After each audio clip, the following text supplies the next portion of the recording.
जैसे दोस्तों हम अपने मोबाइल फ़ोन में कोई भी ऑडियो वीडियो रिकॉर्ड करते हैं ना। रिकॉर्ड करने के बाद हम ऑडियो वीडियो दोबारा सुन सकते हैं, देख सकते हैं। सेम उसी तरह एक्सेल में मैक्रो का काम है। मैक्रो क्या करेगा, एक्सेल सीट में जो भी हम काम करेंगे उसको एक बार रिकॉर्ड कर लेगा। अगर हमें सेम काम दोबारा करना हो तो बस हम मैक्रो को रन कर देंगे, केवल 1 सेकंड के अंदर हमारा सारा काम हो जाएगा, चाहे हमने उसको पहली बार करने में घंटों का समय लगाया हो। ठीक है, चलिए पहला एग्जांपल हम लेते हैं। मान लीजिए हमें डेली डेली कोई डाटा एंट्री करने के लिए फॉर्मेट बनाना होता है। तो फॉर्मेट आप बनाओगे, उसको रिकॉर्ड कैसे करोगे, देखिए। हमें मैक्रो रिकॉर्ड करने के लिए व्यू टैब पे जाना है और यहाँ पे मैक्रो का ऑप्शन है, ये रहा। आप मैक्रो रिकॉर्ड करने के लिए डेवलपर टैब में जाके यहाँ से भी मैक्रोज का यूज कर सकते हो। ठीक है, मैं जा रहा हूँ व्यू टैब पे और यहाँ मैक्रोज पे क्लिक करूंगा और यहाँ पे रिकॉर्ड मैक्रो का ऑप्शन है, इस पे क्लिक कर देंगे। अब यहाँ पे मैक्रो का हमें एक नेम देना है, किस नाम से आप मैक्रो को यूज करने वाले हो। तो मैंने यहाँ पे लिखा डेटा फॉर्मेट, कोई भी नाम दे दीजिए, डेटा फॉर्मेट मैंने यहाँ पे नाम दे दिया। और यहाँ पे एक शॉर्टकट की दे दीजिए, जो आप दबाओ तो मैक्रो काम करे। कंट्रोल के साथ क्या दबाना है, तो मैंने यहाँ पे कंट्रोल के साथ प्रेस कर दिया जी, कंट्रोल जी। ठीक है, उसके बाद यहाँ पे है स्टोर मैक्रो इन, यहाँ पे 3 ऑप्शन है। अगर आप चाहते हो मैक्रो इसी वर्कबुक में काम करे तो दिस वर्कबुक लीजिए। अगर आप चाहते हो न्यू वर्कबुक में काम करे तो न्यू वर्कबुक लीजिए। अगर आप चाहते हो सभी वर्कबुक्स के अंदर ये मैक्रो काम करे तो पर्सनल मैक्रो वर्कबुक आपको लेना है। तो मैंने पर्सनल मैक्रो वर्कबुक ले लिया। यहाँ पे कुछ लिख सकते हो, ऑप्शनल है, कोई दिक्कत नहीं है। ओके कर दीजिए, रिकॉर्डिंग चालू है। यहाँ पे आप देखोगे मैक्रो को स्टॉप करने का एक बटन आ गया है, इस पे क्लिक करते ही मैक्रो स्टॉप हो जाएगा। या फिर आप यहीं पे जाके देखोगे तो स्टॉप रिकॉर्डिंग का ऑप्शन यहाँ पे आ रहा है, मतलब रिकॉर्डिंग चालू है। चलिए हम यहाँ पे कोई फॉर्मेट हम बना देते हैं। तो मैं छोटा सा फॉर्मेट बनाता हूं। इस तरह से मैंने सेल सेलेक्ट किए और अब क्या होगा, जो भी काम आप करोगे ना, जो भी काम आप करोगे वो सारा काम आपका रिकॉर्ड हो रहा है। ठीक है दोस्तों, तो मैंने यहाँ पे सिलेक्ट किए, ये सेल्स बॉर्डर लगा दिया और यहाँ पे मैंने लगा दिया हाईलाइट कलर और मैंने यहाँ पे हेडिंग्स डाल दी आईडी, उसके बाद यहाँ पे आइटम, उसके बाद यहाँ पे क्वांटिटी, प्राइस और उसके बाद यहाँ पे अमाउंट। ठीक है, और यहाँ पे मैंने आईडी डाल दी 1 2 3 4 5 जो भी है। यहाँ पे आइटम डाल दिया। उसके बाद मैं क्वांटिटी एंड प्राइस को खाली छोड़ूंगा। अमाउंट के लिए लगा देते हैं फॉर्मूला इक्वल करके, जो भी क्वांटिटी हो इस सेल में वो मल्टीप्लाई हो जाए इस सेल में जो प्राइस हो उससे, एंटर कर देंगे। ये फॉर्मूला लग गया, इसको पकड़ के नीचे ड्रैग कर लीजिए, ये हो गया। नीचे यहाँ पे सब टोटल कर देते हैं क्वांटिटी का और अमाउंट का, तो मैंने यहाँ पे लिखा सब टोटल। उसके बाद यहाँ पे लगाते हैं फॉर्मूला, ऑल्ट के साथ प्लस कीबोर्ड से मैंने प्रेस किया तो सम का फॉर्मूला आ गया और ये रेंज इसके अंदर मैंने दे दी, एंटर कर दिया। उसके बाद यहाँ पे भी लगाते हैं ऑल्ट प्लस और इसके अंदर ये रेंज आ गई है, आप यहाँ से लेके यहाँ तक रेंज दे लीजिए, एंटर कर दीजिए, तो ये हो गया। इन तीनों सेल्स को मैं सिलेक्ट करता हूँ। पहले दोनों सेलेक्ट कर लिए, कंट्रोल दबाए रखें और इस पर क्लिक कर दिया। ठीक है, और यहाँ से कोई फॉर्मेट मैं इस पर लगा देता हूँ। मैंने फिल कलर लगा दिया रेड, वाइट, बोल्ड और यहाँ पे बॉर्डर लगा दिया। उसके बाद मैं यहाँ पे डेट सेट कर देता हूँ, डेट, और यहाँ पे टुडे का formula equal today, bracket open close, enter कर दिया, ये हो गया।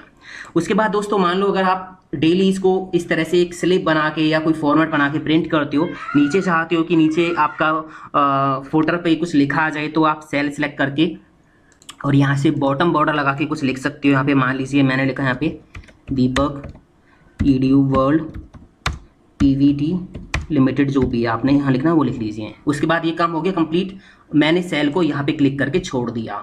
उसके बाद आप मैक्रो को स्टॉप कर लीजिए, यहाँ पे क्लिक कर दीजिए या फिर व्यू पे जाके यहाँ मैक्रो पे जाके स्टॉप रिकॉर्डिंग कर दीजिए।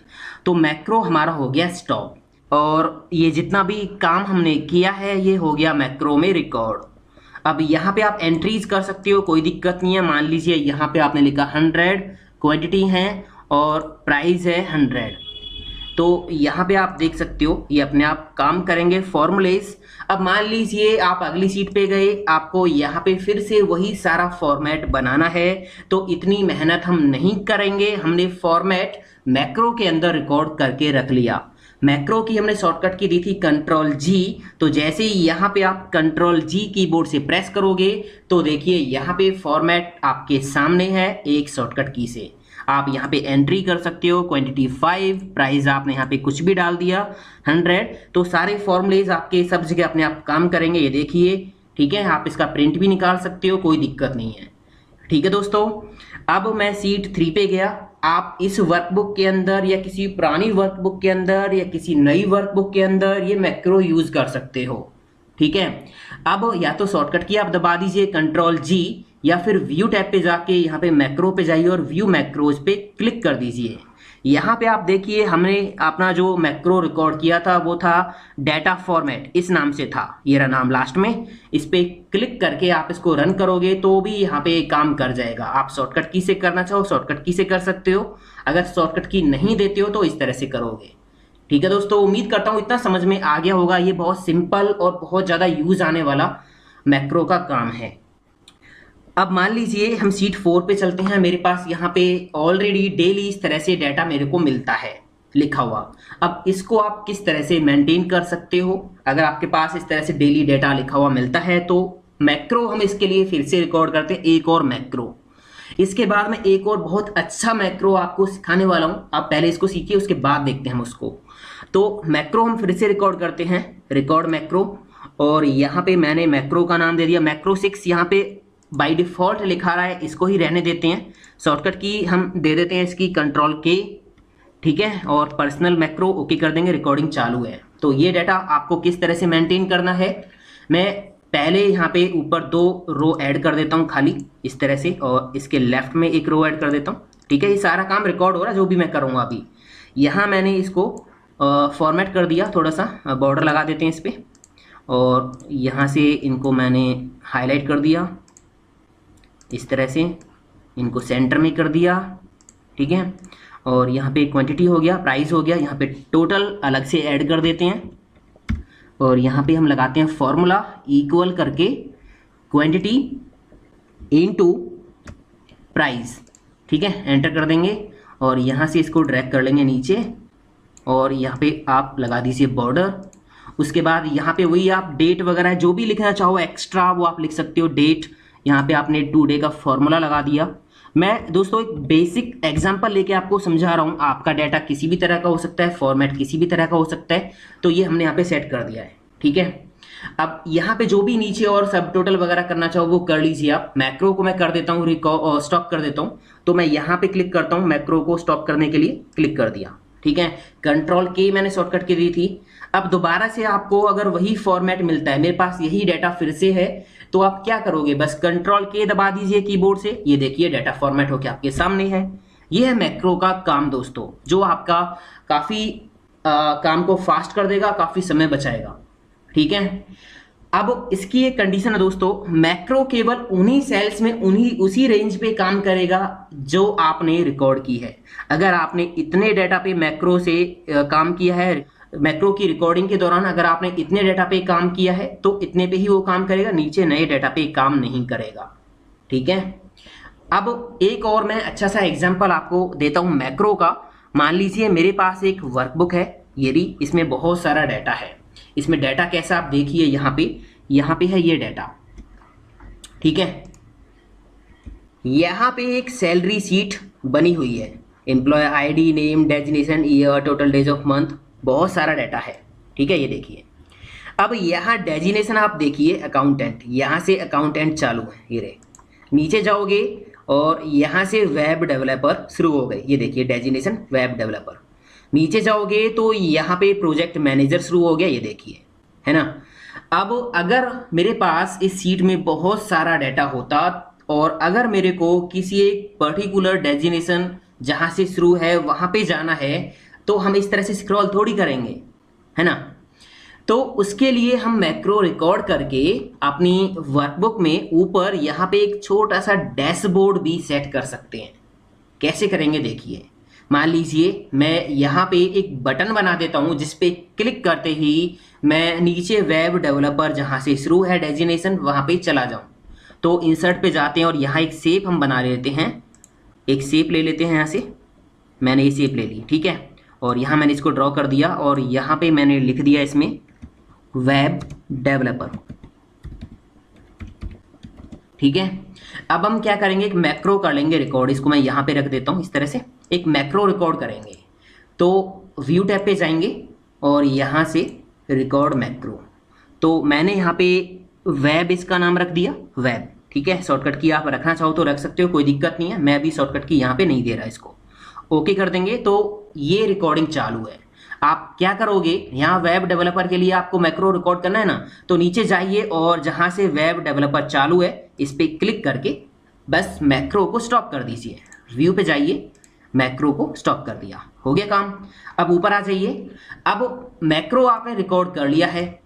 अब व्यू पे जाके आप व्यू मैक्रो पे जाके यहाँ पे आप देखोगे वेब ये रहा, इस पे क्लिक करके रन करोगे तो एकदम से आप वहीं आ गए, है ना।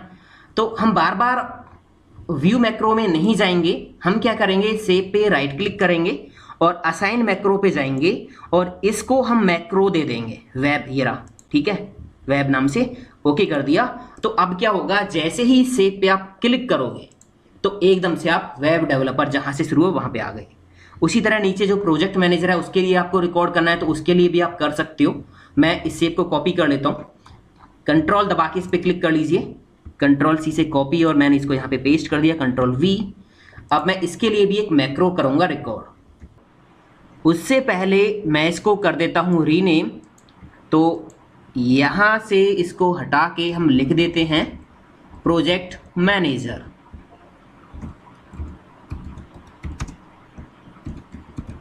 ठीक है।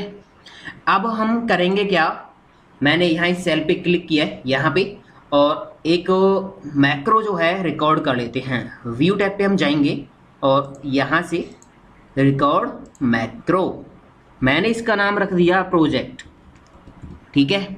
और शॉर्टकट की हम नहीं दे रहे क्योंकि हम बटन पे क्लिक करने पे काम करेंगे तो कोई दिक्कत नहीं है, शॉर्टकट की ज़रूरत नहीं है। ओके कर देंगे तो रिकॉर्डिंग चालू। अब आप नीचे जाइए और प्रोजेक्ट मैनेजर जहाँ से शुरू है वहाँ आप क्लिक करके छोड़ दीजिए। मैंने यहाँ क्लिक कर दिया, बस व्यू टैब पे आप जाइए और मैक्रो के अंदर जाके स्टॉप रिकॉर्डिंग कर दीजिए, ठीक है। तो ये भी हमारा मैक्रो हो गया रिकॉर्ड। अब हम क्या करेंगे, यहाँ इस शेप पे राइट क्लिक करेंगे, राइट क्लिक करके असाइन मैक्रो पे जाएंगे और यहाँ प्रोजेक्ट ये रहा नाम, इस पर क्लिक करके इसको ओके कर देंगे, ठीक है, काम हो गया। अभी देखिए दोस्तों, मैं यहाँ पे क्लिक करूँगा प्रोजेक्ट मैनेजर पे, तो प्रोजेक्ट मैनेजर पे तो हम आ गए बट हमारा डैशबोर्ड तो ऊपर चला गया, है ना, तो कोई फ़ायदा नहीं हुआ इसका। तो हम क्या करेंगे, मैंने इस सेल पे यहाँ पे क्लिक किया, यहाँ पे, ठीक है, इस पे क्लिक कर देते हैं। इससे ऊपर का जो ये डाटा है, जो ये रोज़ हैं, इनको हम फ्रीज कर देते हैं। तो ये अकाउंटेंट से ऊपर का, तो हम जाएंगे व्यू टैब पे और फ्रीज पेन पे जाके कर देंगे फ्रीज पेन्स। अब देखिए आप, ये देखो, ठीक है।